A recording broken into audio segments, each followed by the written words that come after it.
Alrighty everyone, welcome back. It is now October 3rd of 2025, and ever since the assassination of Charlie Kirk, we have seen a lot of celebrities, personalities, and even those in the media saying downright lies about the guy, mocking him, attacking him, whether it's in mainstream media or on social media, doesn't matter. We have seen this actually happen across the board, and one major example has a lot to do with Stephen King. Now, we know that the aftermath of Stephen King's lies on X/Twitter about Charlie Kirk was actually quite serious against him. He lost a lot of books off store shelves.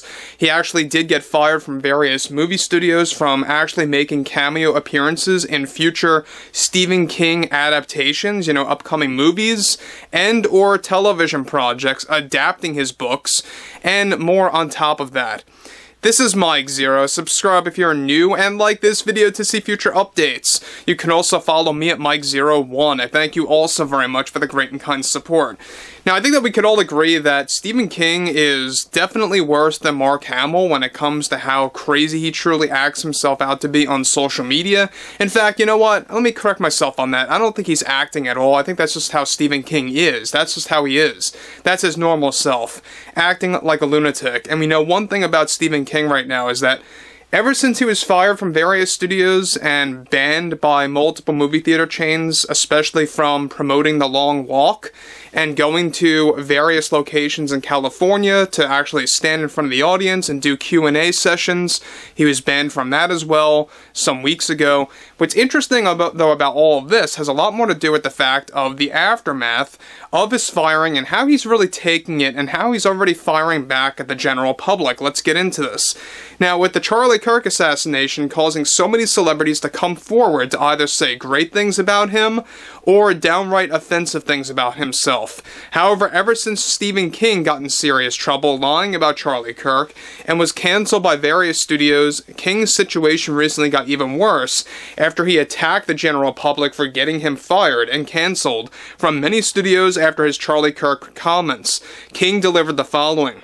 Look, I said what I said about Charlie Kirk, but that shouldn't give people a free pass to say I'm done with your work, whether it's professionally speaking or with the customers. That is the definition of cancel culture, and it's something that we all have to address. I said what I said, and I said what I had to say about Charlie. I got some things wrong, sure. I made a minor mistake.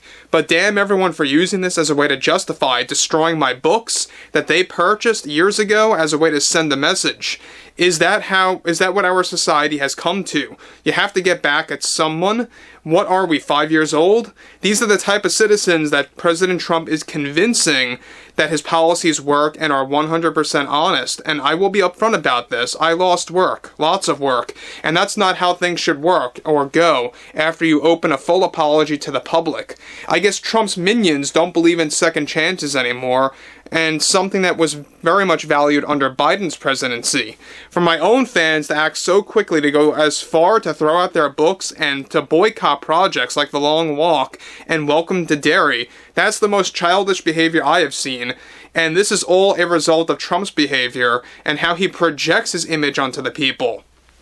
Now people think it's okay to act this way, the way that Trump acts. Thankfully, I do have some loyal supporters that see through the lies of this presidency and the way people are acting by canceling me and crossing me off. For something that was an honest mistake under Trump, the citizens of our country have become quite cruel toward those in the arts, especially if you are an actor or writer. Forget about it. They just want you canceled if you say one thing that goes against their political right-wing agenda. Now guys, again, we know that Stephen King really always just comes out with the most crazy stuff out there.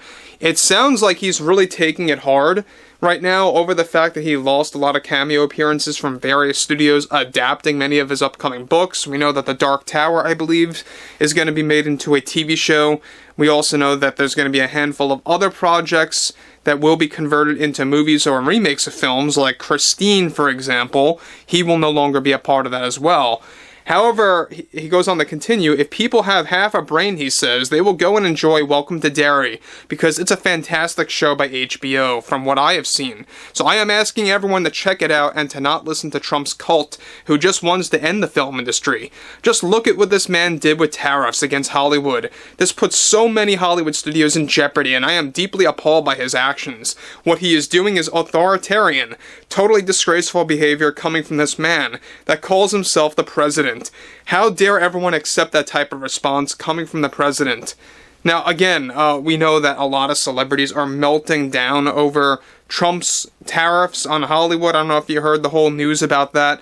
We know that Disney CEO Bob Iger is having a very big problem with that because they're shooting Avengers Doomsday. Obviously, parts, or lots of it, or did parts of it, I should say, outside of the United States. And they're going to be doing more projects related to the Avengers, like upcoming films like Avengers Secret Wars and other movies that will be made outside of the US. So Bob Iger's really losing it right now, especially for what's looming for Avengers Secret Wars, and how a lot of filming will take place in different countries and not in the United States so much. Now, continuing on, he goes on to close, because all this president and his supporters want to do is to cancel people and get creatives fired from their jobs. And if that doesn't scream cult to you, I don't know what else does. So it sounds like Stephen King is getting very bitter, very angry over the fact that not only did he lose a lot of cameo appearances for future live-action adaptations of his books, but he also is dealing with the fact that a lot of stores took his books off shelves. I don't know if you knew this, but a lot of those that represent Stephen King's work, they want nothing to do with him ever again. It's not like Jimmy Kimmel with Nexstar and Sinclair, where Nexstar and Sinclair caved and they brought him back on the airwaves. No. There are a lot of those that are representing Stephen King, or were representing him, that never want to associate with him ever again. And that's the thing that he's having a very, hard time really accepting right now. Because look, we know that what Stephen King did on social media, and I will be very clear about this, I think that what he did was absolutely worse than what Jimmy Kimmel said on the Jimmy Kimmel Live show.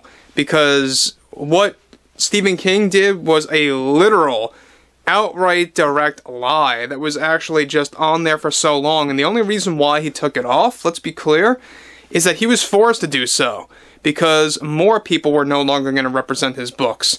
And he was actually being pressed by also a lot of movie theater chains out there that were working hand in hand with him to promote The Long Walk. Chains, for example, like Regal, AMC, National Amusements. And it really just goes to show you exactly how pretty much Stephen King permanently destroyed his career to an extent. I mean, a lot of people have checked out. A lot of, people representing him have checked out. A lot of stores, believe it or not, a lot of stores are showing his books as like 10, 15, or even as high as 20% off. And I think even some people actually talked about this below in the comments too. I even saw it myself, and I don't think it's a coincidence at all. I really don't. But what's interesting here again is that you have people like Stephen King really just going off about the Trump administration again, in the midst of trying to cope with the fact that he is basically canceled, and especially fired from all those studios. But I would like to hear what everyone has to say about all of this below in the comments, and if you guys did enjoy the content for today, make sure to drop a thumbs up on this video to support the channel, and I will catch you guys later.